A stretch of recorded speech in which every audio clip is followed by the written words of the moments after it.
Pessoal, dá uma olhada nos resultados dos últimos 30 dias. Em um mês eu fiz mais de 100 mil reais em vendas trabalhando pela internet enquanto eu viajo pelo mundo. Você quer entender um pouco mais sobre esse mercado e aprender exatamente como que eu faço isso? Então clica no link na descrição que eu vou te ensinar. Quer aprender como que eu faço para viajar pelo mundo e ganhar mais de 100 mil reais por mês precisando apenas de um computador ou celular e de uma conexão com a internet? Então clica no link na descrição desse vídeo que eu vou te ensinar exatamente como que eu faço isso. Ele teoricamente chega aí para ser, hoje ele é uma alternativa, uma opção à ausência do Ilharão. Mas daqui a pouquinho eles podem jogar juntos também. O Ilharão destro e o Thiago Maia canhoto. Thiago Maia, senhores. Mister já vai voltar segunda-feira com o grupo principal. Informação que hoje ele já volta, viu? Não, ele já está trabalhando. Eu digo que segunda-feira ele vai ter o grupo principal. Ele já está trabalhando, está no dia a dia lá no CT já. Já foi o jogo do Flamengo contra o Vasco, no Maracanã. Hoje parece que ele ia para o campo já com quem está... Aí é uma novidade.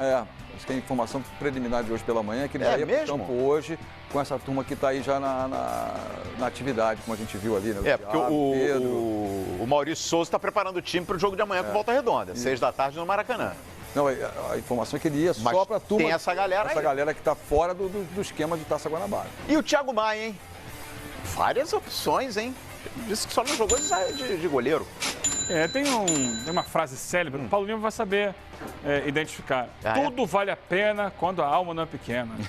Ih, rapaz. Né? É isso. Se o cara joga bola, ele joga em todas as posições. É claro. Tem o clínico geral e tem o especialista, né? Sim. Ele pode quebrar galho em várias posições, mas ele é volante. Ponto. Eventualmente, durante o jogo, dá uma força aqui na lateral, sobe um pouquinho mais. Ele tem qualidade para se aproximar como meia e tal, mas ele é volante, ele chega para jogar nessa posição. E aí, em princípio, disputando posição, para mim, começa atrás do William Arão. O Arão, hoje, para mim, é indiscutível, titular do Flamengo. Mas ele pode, eventualmente, jogar ao lado do Arão, no lugar do Gerson. No jogo em que o Flamengo tem a necessidade de dar um pouquinho mais de gás na marcação em algum momento. Gerson convocado para a seleção brasileira? Teoricamente, o reserva do Gerson é o Diego. Perfeito. Tá? O Thiago Maia vem para ser o reserva do William Arão, posição que era do Pires da Mota, que eu acho vai ser descanteado. Não fechou o negócio dele lá na América do México, mas ele não vai ter espaço no Flamengo. Mas pode acontecer em algum jogo uma necessidade de você ter dois homens mais voltados à marcação, especialmente segundo tempo e tal, de repente abrir uma vantagem, Libertadores, jogo fora de casa, aí você, coloca aqui o Thiago Maia junto com o Arão. Pode ser, por que não? Mas em princípio é a reserva dele. Você concorda, Paulo Lima? Acho que nesse momento, Paulo, o Thiago Maia está chegando como alternativa ao William. Eu não tenho dúvida disso. Eu acho que o raciocínio do Eugênio é completamente pertinente. Eu concordo. O Ilharão hoje é o dono da posição e para poder tomar o lugar dele vai ter que ter muito mais bola do que o Ilharão apresentou, principalmente nessa temporada no comando do Jorge Jesus, quando mudou de posição. Eu repito aqui o que eu falei na abertura do programa. Acho que o Flamengo traz peças exatamente para deixar o banco de reservas numa qualidade acima da média daquilo que o Jorge Jesus não teve na temporada passada. Quando se fala em formatação de time, opções, o elenco desse ano exatamente aquilo que a gente quer de melhor em qualquer setor da sociedade, né? Sempre tendo algo a mais para ter o melhor aproveitamento. E o Flamengo está dando exemplo disso. Quando eu penso nessa formação do meio-campo, eu sempre ressalto e lembro aqui, eu acho que o Diego será o companheiro do William Arão na temporada. Você acha que vai desmontar o Gerson? Ele vai botar o Gerson no banco. Eu acho que para o esquema do Jorge Jesus, porque muito se fala do aproveitamento do Michael lá na frente, do Pedro com o Gabriel Barbosa no ataque. Você acha que se tiver uma mudança naquele time do ano passado... Eu acho que é a entrada do Diego. A novidade... Eu acho que nesse início de temporada a gente não vai ter essa coisa muito clara, muito cristalina. Mas com o passar do tempo e com as oportunidades que o Diego vai ter, recuperado que está, e principalmente pelo final do ano dele com a camisa do Flamengo, Rapaz, eu acho que é uma opção de qualidade técnica. Não que o Gerson não tenha, muito pelo contrário. Mas assim, você falou, o Gerson na seleção brasileira. Eu não vejo o Gerson na seleção brasileira, não vejo. É mesmo, Paulo? Não vejo. Rapaz, eu vejo, hein?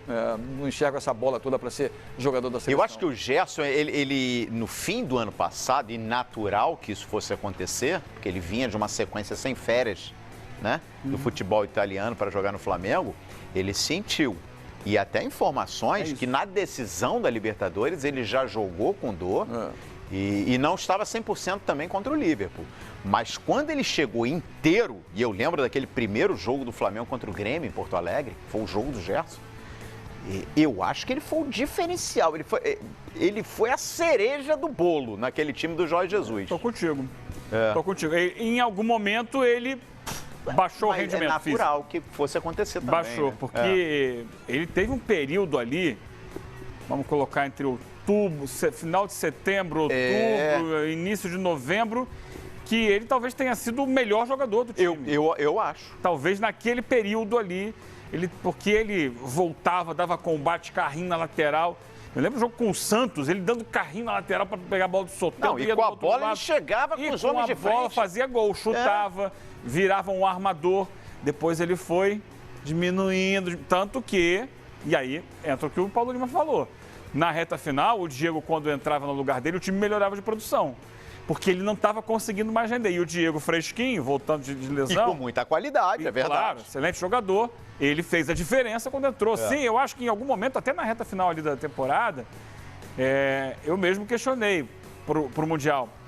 Será que de repente não dá para o Diego começar jogando?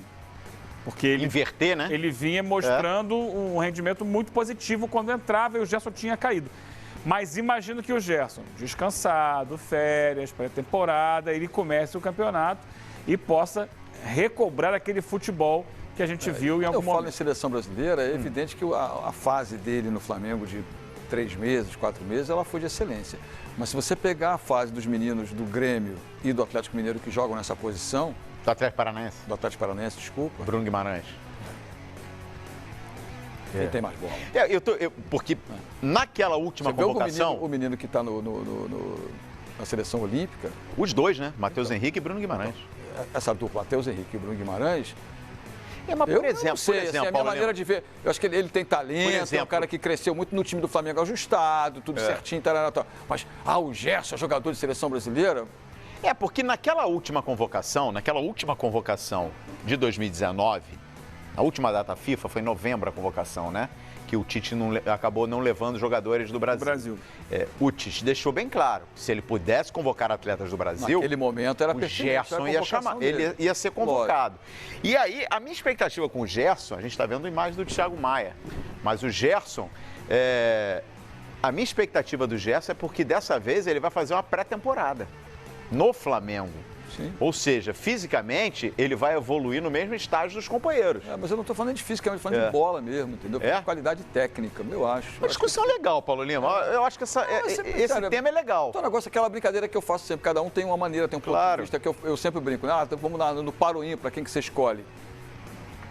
Eu não escolheria. Eu acho que, por exemplo, o Casemiro é imbatível nessa função. Tem o Arthur, que está no Barcelona. Perdeu espaço. Sim, mas é jogador de seleção. Não está sendo aproveitado no Barcelona. Ele não está jogando no Barcelona. A gente, ano passado, o que a gente projetava pensando em seleção brasileira? O Casemiro, continua sendo o Casemiro, embora o Fabinho tenha crescido muito de produção, né? Aí sofreu a lesão e tal, ficou um pouco de lado, mas está voltando o Fabinho.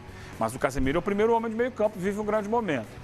E eu acho que muita gente projetava esse meio campo com Arthur e Paquetá. Ou não? Casemiro, Arthur e Paquetá. Já vai mudar. Jovens que apareceram muito bem. Olha o momento dos dois. Hoje não justifica nem Arthur, nem Lucas Paquetá na seleção. Mas aí a gente está projetando de declínio, por um momento de declínio, você não pode... O Paquetá, por exemplo, passa um momento de adversidade muito maior. Já no lado do Barcelona é diferente, né? Tem muita gente para jogar também, né? Mas o Arthur vem sendo deixado de lado pelo técnico anterior e agora esse novo já o colocou no banco e tal. Mas ainda não é um jogador que tenha recuperado o futebol dele.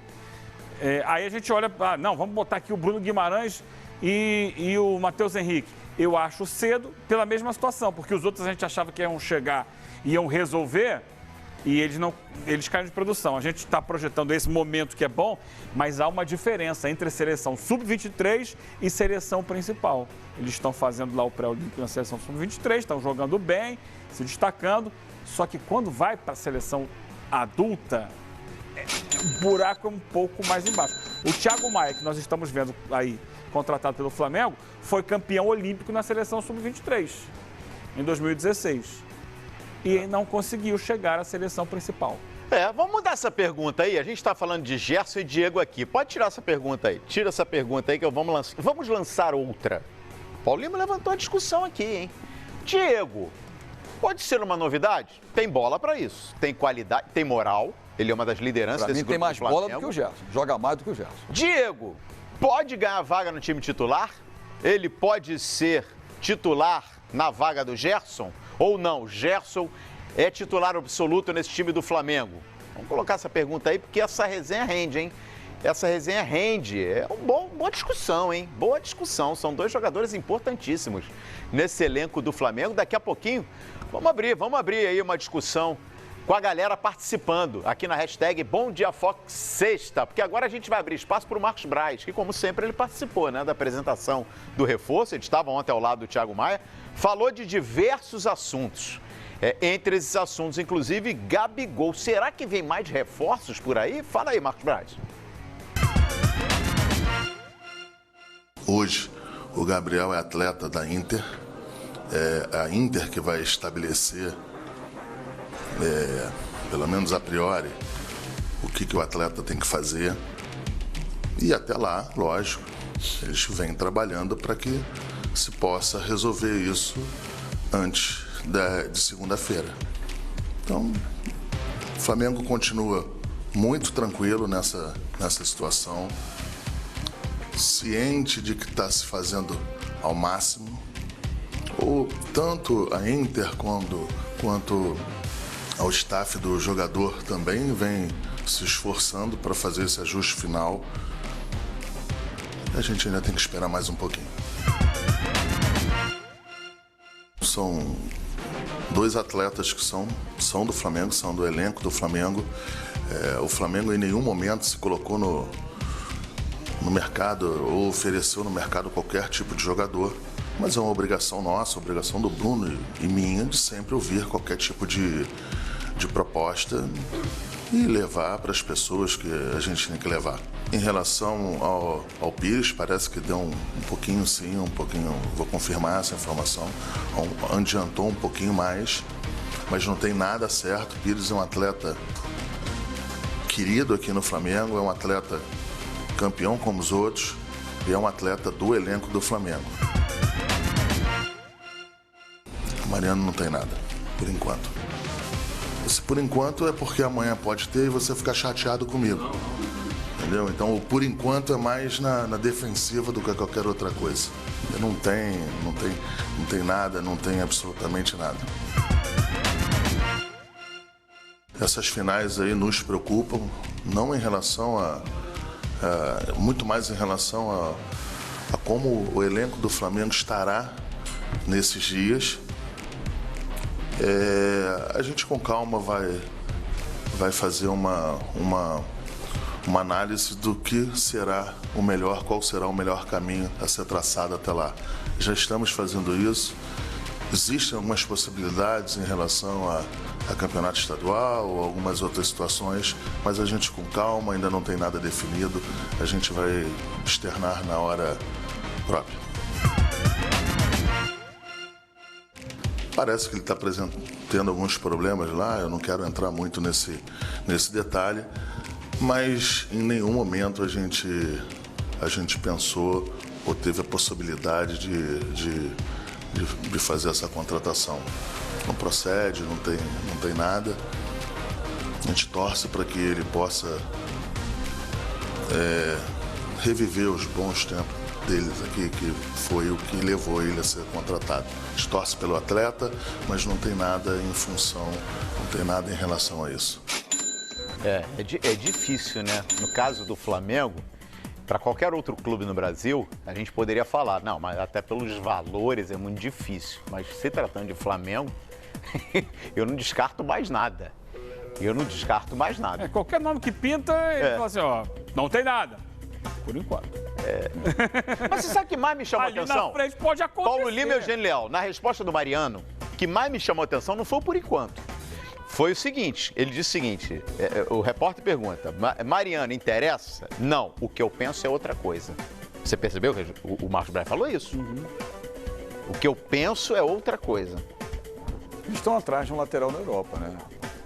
O Mateuzinho está bem aqui na base, mas eles estão atrás de um jogador que possa seguir esse perfil de contratações de reposição. Pessoal, olha que legal. Primeira semana do mês de novembro e eu já faturei mais de 35 mil reais. Mês passado, em outubro, eu fiz mais de 100 mil reais. E tudo isso com vendas automáticas e online. Se você quer saber como que eu faço isso, clica no link na descrição desse vídeo que eu vou te contar o meu segredo.